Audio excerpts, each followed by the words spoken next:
During this last decade, the interest in professional fasting has markedly diminished.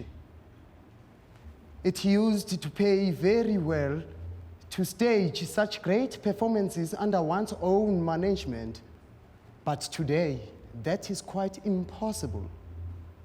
We live in a different world now.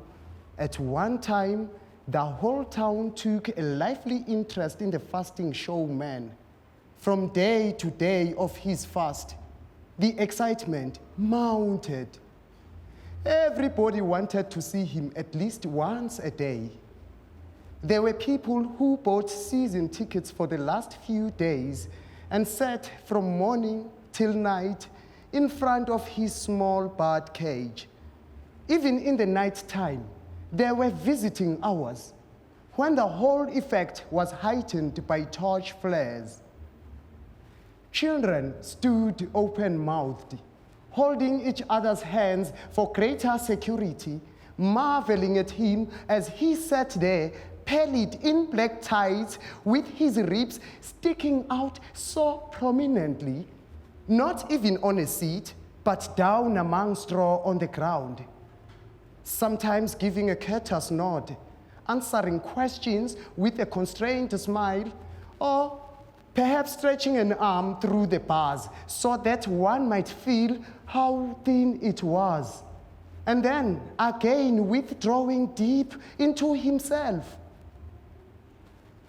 Besides casual onlookers, there were also relays of permanent watchers selected by the public, usually butchers, strangely enough, and it was their task to watch the fasting showman day and night, 3 of them at a time, in case he should have some secret recourse to nourishment.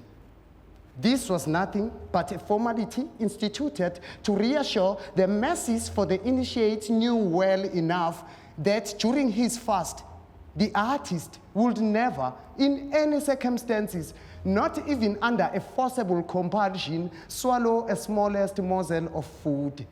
The honor of his profession forbade it.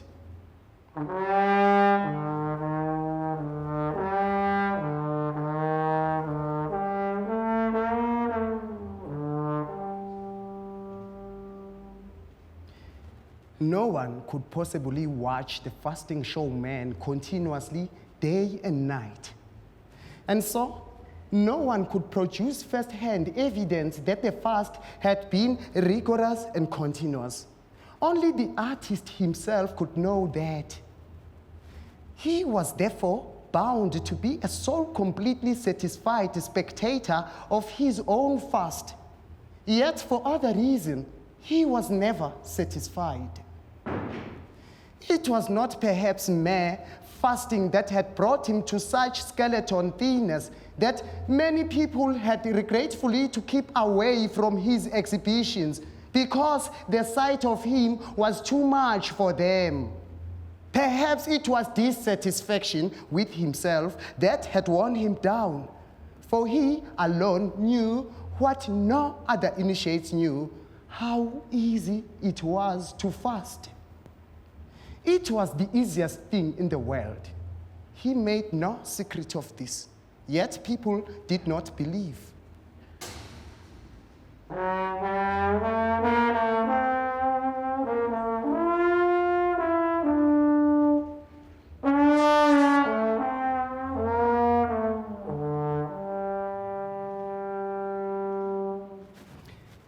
The longest time he could fast was fixed by his impresario at 40 days. Beyond that term, he was not allowed to go, not even in great cities, and there was good reason for it too. Experience had proved that for about 40 days, the interest of the public could be stimulated by steady pressure of advertisement. But after that, the town began to lose interest. Sympathetic support began notably to fall off. So, on the 40th day, the flower-bedecked cage was opened. Enthusiastic spectators filled the hall. A military band played. curators entered the cage to measure the results of the fast, which were announced through a megaphone. And finally, 2 young ladies appeared, blissful at having been selected for the honor to help the fasting showman down the few steps leading to a small table on which was spread carefully chosen invalid repast.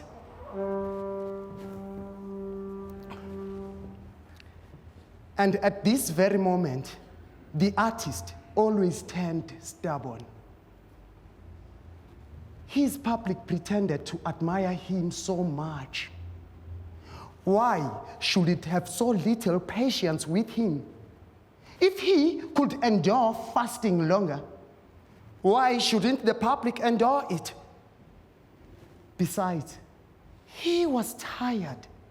He was comfortable sitting in the straw, and now he was supposed to lift himself to his full height and go down to a meal, the very thought of which gave him a nausea that only the presence of the ladies kept him from betraying, even that with an effort.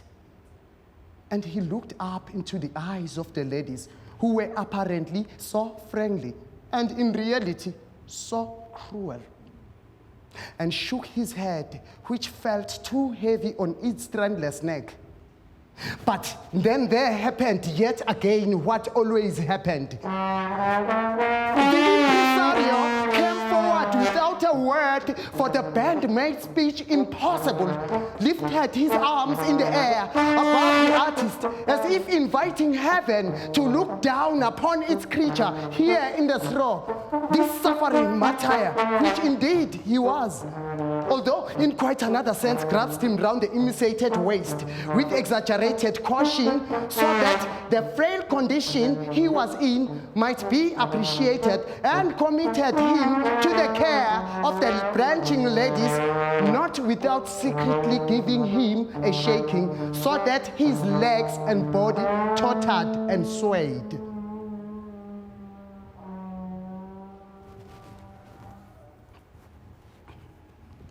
So he lived for many years with small regular intervals of recuperation, honored by the world.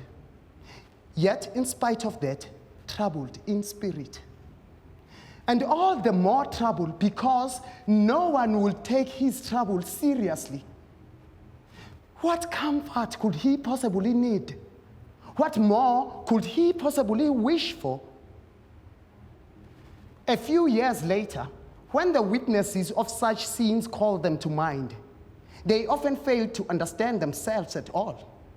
For meanwhile, the aforementioned change in public interest had set in. It seemed to happen almost overnight. There may have been profound causes for it. But who was going to bother about that? At any rate, the pampered fasting showman suddenly found himself deserted one fine day by the amusement seekers, who went streaming past him to other more favored attractions. For the last time, the impresario hurried him over half Europe to discover whether the old interest might still survive here and there, all in vain, everywhere, as if by secret agreement. A positive revulsion from professional fasting was in evidence. Of course, it could have not really sprung up so suddenly as all that, and many premonitory symptoms which had not been sufficiently remarked or suppressed during the rush and glitter of success now came retrospectively to mind. But it was now too late to take any countermeasures. Fasting will surely come into fashion again at some future date. Yet, that was no comfort for those living at the present. What then was the fasting showman to do? He had been applauded by thousands in his time and could hardly come down and showing himself in the street booth at village fairs. And as for adopting another profession, he was not only too old for that, but too fanatically devoted to fasting. So he took leave of the impresario, his partner in an unparalleled career, and hired himself to a large circus. In order to spare his own feelings, he avoided reading the conditions of his contract.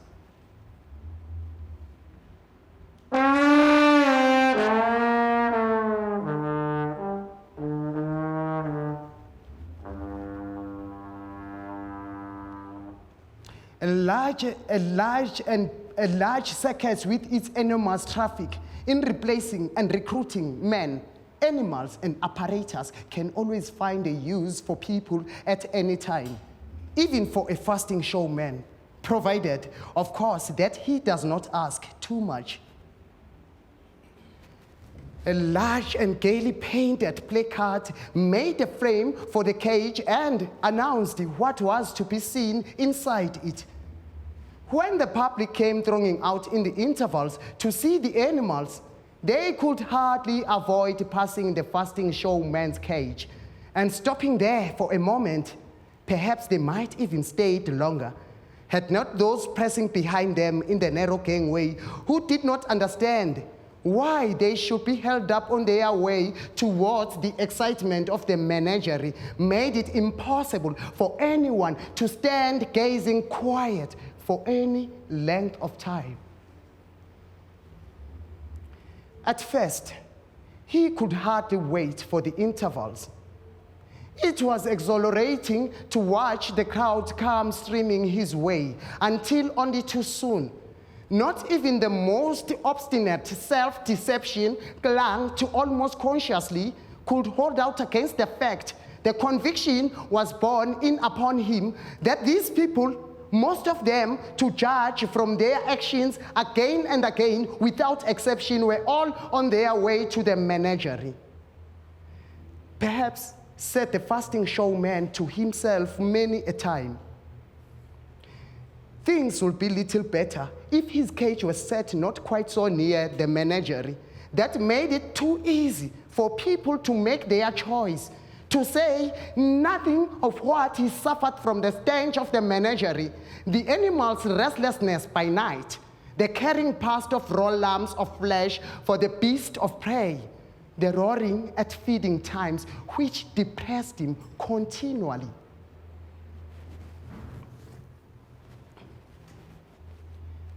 The fine placards grew dirty and illegible. They were torn down. The little notice board telling the number of fast days achieved, which at first was changed carefully every day, had long stayed at the same figure. Even for after the few weeks, this small task seemed pointless to the staff. And when once in the time, some leisurely passerby stopped and made merry over the old figure on the board, and spoke of swindling that was in its way, the stupidest lie ever invented by indifference and inborn malice, since it was not the fasting showman who was cheating. He was working honestly, but the world was cheating him of his reward. More days went by. However, that too came to an end. An overseer's eye fell on the cage one day, and he asked the attendants why this perfectly good cage should be left there, standing unused with dirty straw inside it. Nobody knew, until one man, helped out by the notice board, remembered about the fasting showman. I always wanted you to admire my fasting, said the fasting showman. We do admire it, said the overseer affably. But you shouldn't admire it, said the fasting showman. Well, we don't admire it, said the overseer. But why shouldn't we admire it? Because I have to fast. I can't do anything else, said the fasting showman. What a fellow you are, said the overseer. But why can't you do anything else? Because because, said the fasting showman,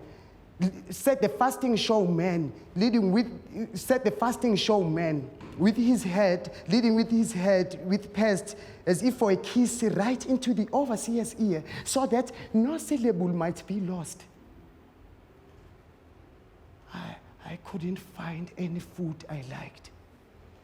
If I had found any, believe me, I should have made no bones about it and starved myself like you or anyone else. They buried the fasting showman, straw and all. Into the cage, they put a young panda. Even the most insensitive felt it refreshing to see this wild creature leaping around the cage that had so long been dreary. The panda was all right. The food he liked was brought him without hesitation by the attendants. He seemed not even to miss his freedom. His noble body, furnished almost to bursting point with all that it needed, seemed to carry freedom around with it too. Somewhere in his jaw, it seemed to lack, and the joy of life streamed with such ardent passion from his throat that for the onlookers, it was not easy to stand the shock of it. But they braced themselves, crowded round the cage, and did not want ever to move away.